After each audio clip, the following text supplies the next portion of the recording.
до момента сдачи дошло всего 8 человек. Из 8 человек на русском языке разговаривал только я.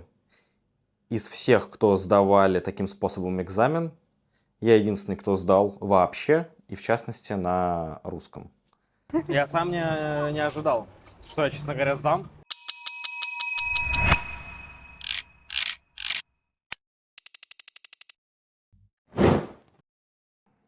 שלום לכולם, היום אנחנו מדברים על רישיון תיווך בעל פה בשפה העם. Или, другими словами, сегодня мы поговорим о лицензии риэлтора или брокера по недвижимости или маклера на родном вам языке. В частности, мы будем говорить сегодня про экзамен на русском языке. Во-первых, надо сказать то, что это экспериментальная программа. И принята она была только в 2025 году, в самом начале, где-то в апреле. Непосредственно я подал заявку в начале ноября 2025 года, и это был длинный процесс переговоров с Министерством юстиции. Множество лет была серьезная проблема у профессионалов, так как это лицензируемая деятельность, с тем, что экзамен проходит только на иврите. Единственное дополнение, которое вы могли получить вследствие того, что вы новый репатриант или аля хадаш, это дополнительные 30 минут к экзамену по американской форме. 25 вопросов с 4 вариантами ответов. В связи с последними изменениями в этических правилах маклера произошли серьезные изменения. То, что агент по недвижимости должен оказывать услуги на понятном клиенту языке. Вследствие этого и возникла необходимость дополнительно упростить репатриантам получение лицензии на том языке, на котором они комфортно могут изъясняться. То есть это не только русский язык, это может быть и английский, и французский, и испанский, в том числе и русский, и другие языки. Дополнительно надо отметить особенности того, как проходит регистрация. Это будет находиться у нас в описании этого видео, все необходимые ссылки. Вам надо будет напрямую связаться по почте с регистратором, отправить информацию, необходимую для регистрации на устный экзамен. Проходит оно где-то в среднем раз в 3 месяца. Необходимо будет предоставить диплом об образовании на том языке, на котором вы хотите сдавать. Ну, естественно, информацию о том, что вы новый репатриант. Дополнительно в плане подготовки. Если вы думаете то, что и здесь у вас будут какие-то облегчения, то здесь я вас должен разочаровать. Потому что действительно вся необходимая информация будет на сайте gov.il. Я тоже вам скину, добавлю ссылки в описании необходимые. Но вся эта информация будет на иврите. Конечно, вы можете воспользоваться искусственным интеллектом, и он вам в этом поможет однозначно. Но это потребует определенных усилий. Но могу вам сказать то, что это стоит того, потому что я готовился абсолютно сам, и вполне это посильная ноша.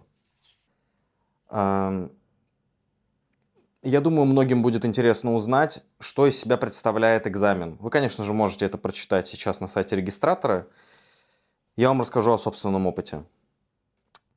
Если мы говорим про непосредственно день сдачи, мы приезжаем в Иерусалим.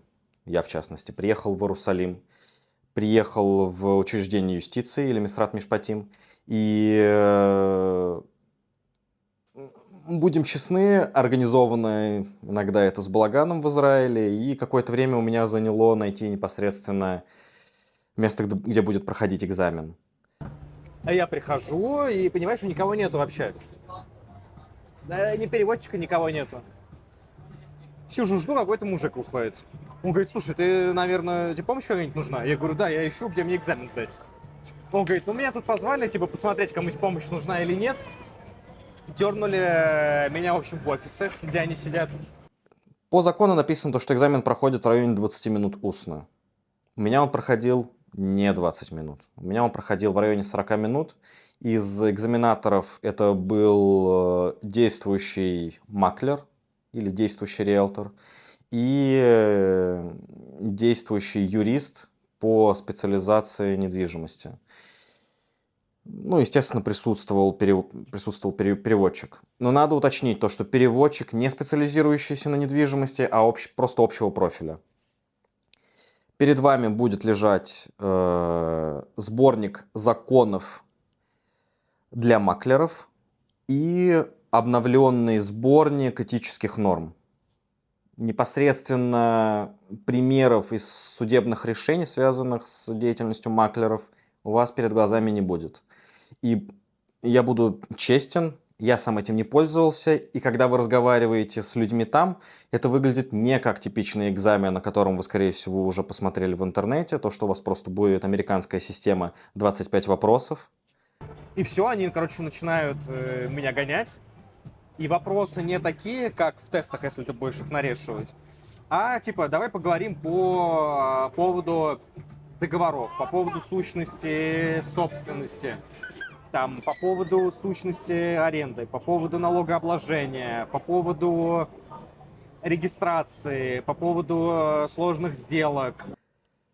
У вас будет полноценный диалог со специалистами, которые задают вопросы из действительно своей практики.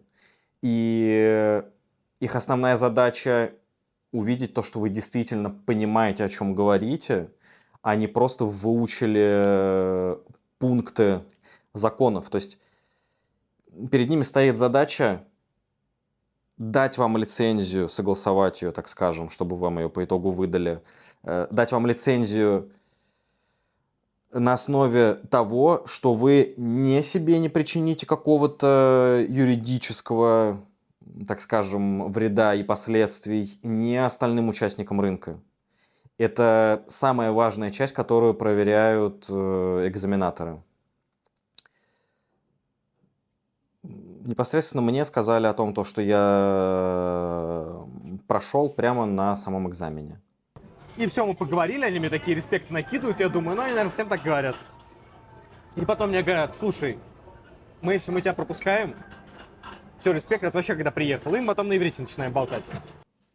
Если мы говорим про то, как выглядит дальнейшая часть техническая, она не будет сильно отличаться от того, как лицензию получают все остальные маклеры. Вам пришлют уведомление на оплату лицензии, вам пришлют дополнительное уведомление на регистрацию вашей карточки и физического диплома с номером лицензии и с всеми вашими данными. И также вы будете после оплаты пробиваться по национальной базе лицензируемых агентов по недвижимости. Несколько напутственных слов человеку, который включил это видео и хочет либо войти, либо вернуться в сферу недвижимости во всех ее проявлениях. Я желаю тебе максимум удачи, пробуй, пытайся, это обязательно получится. Естественно, я рад сотрудничеству. Мои направления – это коммерческая недвижимость, в частности. То, с чем я работал, это увеличение капитализации, следовательно, это работа с арендными потоками, подготовка к продаже и продажа. Обязательно подписываемся на наш канал, обязательно ставим лайки. И здесь мы также будем разбирать кейсы, связанные с недвижимостью, как высчитывать это правильно, как посчитать экономику объекта, как посчитать окупаемость объекта. В чем разница между развивающимся рынком и развитым рынком? В чем разница в кэш-ауте или в выходе из объекта в одном и в другом случае? Как по-настоящему вытаскивать ликвидность или по-простому деньги из физических активов? Всем еще раз шавуотов или, возможно, шаббат шалом. Всего хорошего.